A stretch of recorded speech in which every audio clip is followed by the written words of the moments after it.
নামাজ করো, তাহলে চাকরি ছেড়ে গিয়ে নামাজ পড়ো। পুরো আওয়ামী লীগের আচরণ ওদের ভিতরে ভাই, প্রতিটা স্টেপে স্টেপে আওয়ামী লীগের আচরণ।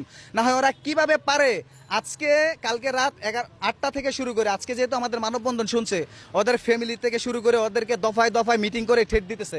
আমরা আজকে বাসায় নাও পৌঁছাইতে পারি, আমাদের কাছে এরকম থ্রেড আছে। যদি আমরা বাসায় পৌঁছাইতে না পারি, আপনাদের চিন্তা করার কিছু নাই, আমরা শহীদ হইতে রাজি আছি। আসলে আমি হচ্ছে প্রাণার এফএল রেনবো গ্রুপের বনশ্রী শোরুম ম্যানেজার।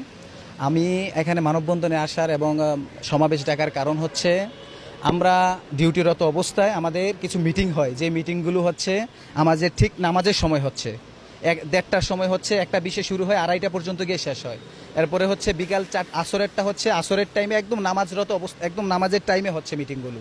তো আমরা হচ্ছে প্রাথমিক অবস্থায় আমরা 2-4 জন ভাই আমরা একত্রিত হই শোরুম ম্যানেজার। আমরা স্যারকে একটা আবেদন অনুরোধ জানাই যে স্যার আপনারা হচ্ছে যে এই মিটিং টাইমটা এটা নামাজ